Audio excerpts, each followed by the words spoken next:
e ficou barato. Ficou barato. Ficou barato mesmo. Aliás, você falou do Silvinho decepcionado, né, com o resultado e tal, com o jogo em si. O torcedor do Corinthians está começando a ficar decepcionado com o Silvinho também, e a gente vai falar sobre isso já já. Agora, professor, a gente falou ontem no Linha de Passe, vamos replicar aqui, né? É o seguinte, é claro que o corintiano ficou chateado, ficou bravo, pô, caramba, não é para ser assim, que vergonha esse time e tal. Mas você até falou, né, professor, olhando por outro prisma, no final foi até um alívio, né? Porque o torcedor olha o primeiro tempo e fala, bom, vai acabar 6, 7, aqui vai ser uma coisa horrorosa. E no final o Corinthians até acha um golzinho lá e o 3-1 até que ficou barato. Até deu um certo alívio, né? O torcedor ficou chateado, mas ufa, ainda bem que acabou, ainda bem que saiu esse golzinho, né, professor? Tudo bem? É verdade, William, tudo bem? Boa tarde para você, para os companheiros, para o fã do esporte. Olha, foi um dos resultados mais enganosos. Eu vejo futebol há 43 anos. Me lembrou um jogo icônico, que é um Uruguai e Holanda. E tem até uma foto, o Sormani vai lembrar desse jogo e da foto. Uma foto do Pedro Rocha do Uruguai cercado de holandeses. E aquele jogo acabou 2-0. Quer dizer, não foi uma goleada, mas no imaginário coletivo, foi uma grande goleada. Ontem a mesma coisa.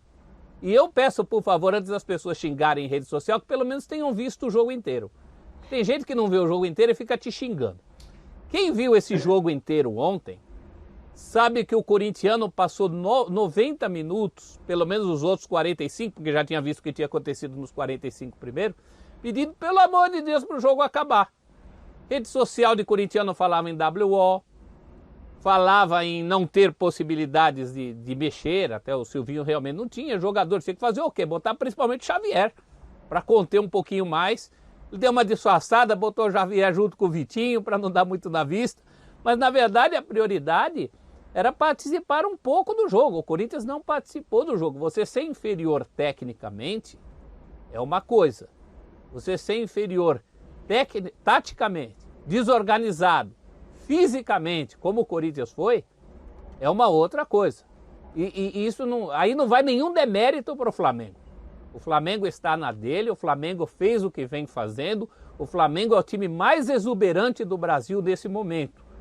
E a gente até fala, né, o Flamengo tirou o pé, na verdade só não foi mais porque o Bruno Henrique pôs o pé, né, pôs um pé a mais numa jogada, por causa daquilo a bola foi na mão dele. Porque se ele tira um pé, o Flamengo tinha feito um quarto gol. Não é, Zinho? O Flamengo tinha feito um quarto gol, levando a bola até a linha do gol do Corinthians. Olha o que ia ser aquele gol. Tudo bem, a jogada acabou anulada porque casualmente bateu na mão. Mas vamos analisar o que foi aquela jogada. Vamos analisar o resto. O que é esse primeiro gol que o Corinthians toma de uma saída de bola errada? Ali uma patetada entre Fábio Santos, entre Cantilho. Vamos analisar o gol que o Flamengo toma com o Fagner, marcando um jogador que tem o dobro do tamanho dele. Então tem sim, tem a diferença técnica, isso é inquestionável. Tão inquestionável que não adianta muito chover nesse molhado. A diferença é grande. Agora a diferença já é grande.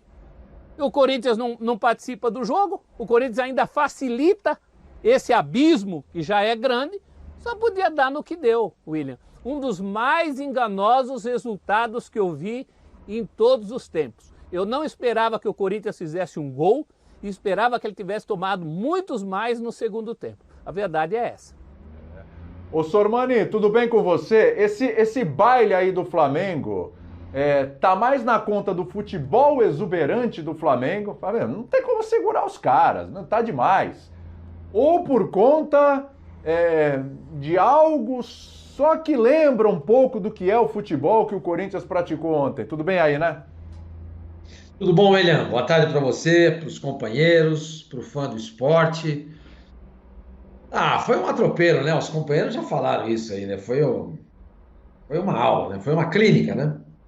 Não teve jogo, né? Parece que foi uma clínica de futebol. Até emocionado, né, Sormani?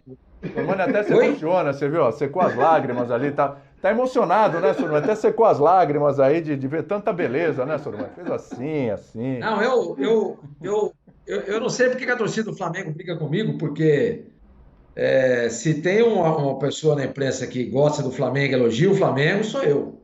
Entendeu? Eu acho que eles não se conformam de eu não achar o Arrascaeta um gênio, né? Deve ser por isso. Deve ser por isso. Bom, foi uma clínica.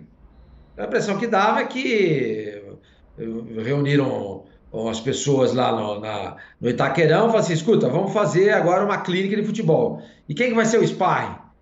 Aproveita que é o Corinthians mesmo, Itaquera chama o Corinthians. O desnível foi muito grande. O Celso falou, resultado enganoso.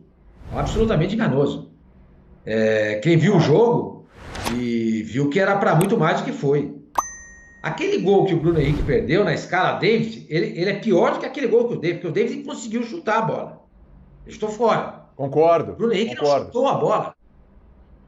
O Bruno Henrique furou. O jogador do nível dele, e quem está na seleção brasileira, não pode furar uma bola daquela. Eu, com a idade que tenho, jogando futebol, com os amigos no final de semana, dar uma furada dessa, é perdoável. Agora, um jogador de futebol profissional não pode furar daquele jeito. Ok, não fez falta. Poderia ter feito. Como é que é a gol daquele? Mas, na verdade, William, o que eu queria falar eu já falei aqui N vezes. Para mim, nenhum time se aproxima do Flamengo, nem Atlético, nem Palmeiras. Se todo mundo jogar o seu máximo, o Flamengo ganha tudo. O Flamengo ganha tudo.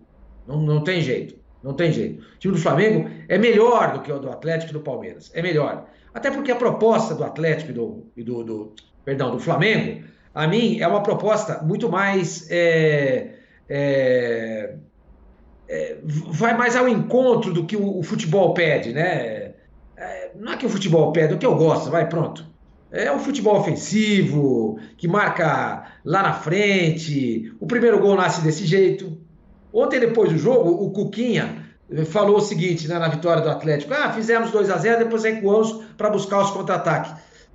Maldito contra-ataque. Maldita escola italiana. Maldita retranca. Por que o Atlético Mineiro não continuou em cima do Atlético Paranaense para fazer 4 ou 5? Não. Essa é a filosofia, essa é a mentalidade. Né? Essa é a mentalidade. O Flamengo não tem essa mentalidade. A mentalidade do Flamengo é fazer 1, 2, 3, 4, 5, 6. Se der para fazer 7, 8, faz também.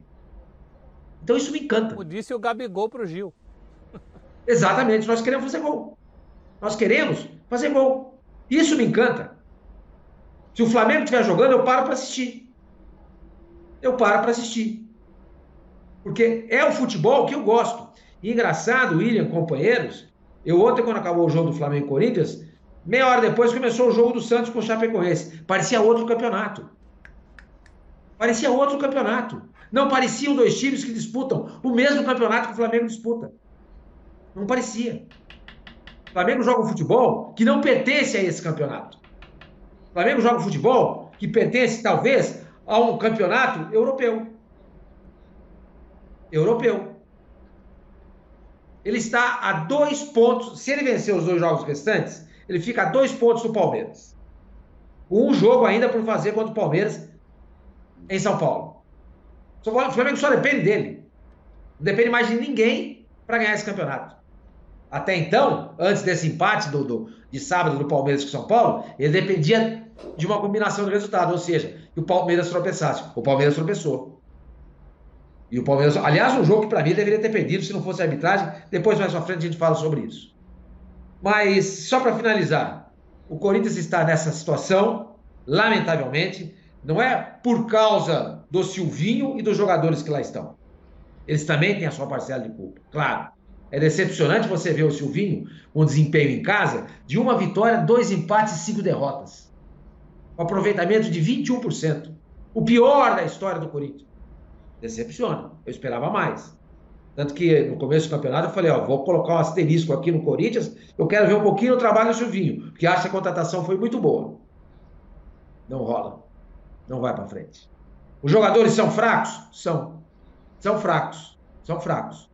Mas o Corinthians só está nessa situação por conta da administração do André Sanches e seu grupo. É por isso que o Corinthians está nessa situação. Porque o potencial do Corinthians é o potencial do Flamengo. O potencial do Corinthians é o potencial do Flamengo. Só que o Flamengo, no passado, teve um homem que arrumou a casa, chamado Eduardo Bandeira de Melo. Na formação de elenco de futebol para competir, ele não foi tão competente. Mas ele foi muito competente do ponto de vista administrativo. Colocou a casa em ordem. E essa administração que chegou pós-Bandeira de Melo pegou a casa em ordem, com dinheiro em caixa, e com a competência do Marcos Braz e do Bruno Spindel, montou-se um elenco que é uma coisa mais extraordinária. Mas como é que conseguiu montar esse elenco? Eles foram pedir, bateram de portão em portão pedindo jogador? Não. Eles foram lá e compraram. Por que compraram? Porque tem dinheiro. E por que traz o jogador? Porque tem dinheiro para pagar o salário dos caras. Agora o Corinthians, que é uma instituição que tem o mesmo tamanho do Flamengo, que tem a mesma força do Flamengo, não consegue fazer isso. Porque quem gere o Corinthians há décadas é incompetente. Incompetente. O Corinthians está afundado em dívidas. A dívida do Corinthians é quase bilionária, sem contar o estádio. Então o que acontece? Não tem time. Aí contrata-se no meio do campeonato 2 jogadores. E o que esses caras vão poder fazer no meio dessa mediocridade? Até adquirir ritmo de jogo, entrosamento, melhorar a condição física. Mais da metade do campeonato se foi. Já é segundo turno. Já é segundo turno. O Flamengo montou seu time durante o campeonato? Não. Esse time está montado há 2 anos. Há 2 anos. Então, eu acho que valeria um programa para a gente falar dessa mazela corintiana, entendeu? Dessa situação que o Corinthians se encontra. Lamentavelmente, cobrar o Silvinho e os jogadores é a mesma coisa que você pedir um analgésico para tratar uma dor de dente. A tela mostra bem a diferença das duas equipes. Eu já vou colocar já o trecho do Gabigol, né, da conversa ali, coisa de campo, né? Jogador, um discute com o outro ali, o Gabigol com o Gil e tudo, mas que mostra bem a diferença de mentalidade ali das duas equipes. Já vou colocar esse trecho. Eu só queria acionar o Facincani. Uma coisa que o Sormani levantou, eu tinha pensado ontem no linha de passe, não deu tempo, porque é muita coisa. Mas sobre essa coisa, aí o Flamengo joga num padrão europeu. A gente falava isso na época do Jesus, né? E a coisa voltou. Eu não vou entrar aqui naquela discussão, como o Flamengo seria no campeonato inglês, como o Flamengo seria no campeonato espanhol, como o Flamengo seria... Eu não vou entrar nisso. O Flamengo tinha que disputar a Champions, eu não vou entrar nisso, tá? O que eu quero dizer é o seguinte, em cima do que o Sormani falou, Facincani, quando a gente vê essas exibições do Flamengo contra equipes como São Paulo, Corinthians, que são equipes pesadas, tradicionais, abarrotadas de títulos, etc., fica parecendo que é lá o Mundial, é o europeu contra o brasileiro. Vai lá, mesmo um time forte, o Brasil vai lá para dar base, se não se fechar, vai tomar porrada, e é o que está acontecendo. Tudo bem, William? Um abração para você, para o pessoal todo no programa, também para o Fã de Esporte conosco.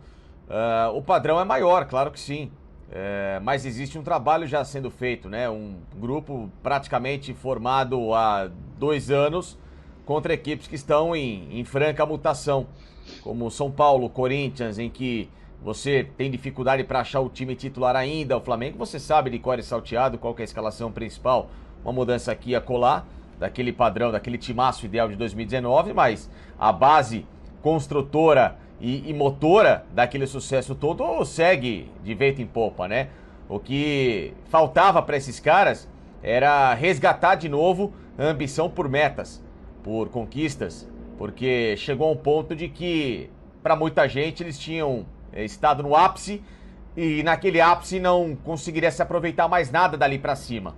Então, o que eles precisavam era de um treinador que precisasse no Flamengo e eles, ao mesmo tempo, né, de um cara que pudesse transformá-los novamente em seres competitivos.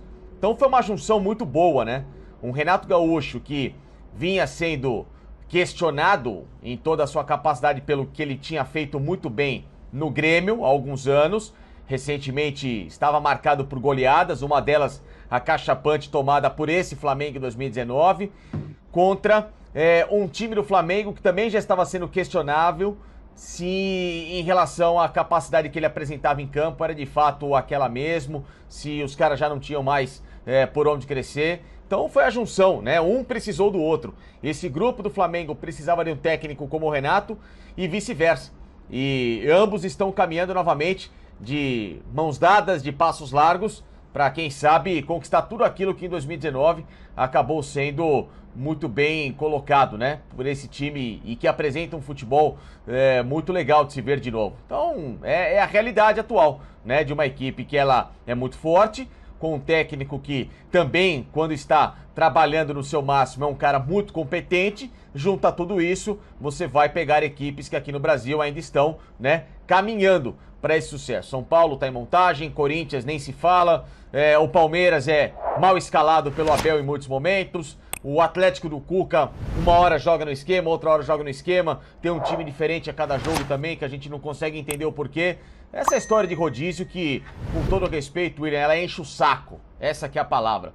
Aí rodízio, enche o saco rodízio. É muito chato o rodízio. Futebol tem time titular. Você joga com esse time titular. Você monta a base com esse time titular. As melhores equipes que eu vi na vida tinham times titulares. Ah, é porque é alternativo, porque não tem essa. Você faz base. A diferença do Flamengo para outros é porque há 2 anos ele tem um time titular e os outros ficam se pererecando com essa história de eu vou jogar uma hora com o jogo, uma escalação aqui, um esquema aqui, a colar piriri pororó e não se forma padrão e não se dá entrosamento. E aí reclamam que o Flamengo passa por cima quando ele coloca a força máxima em campo.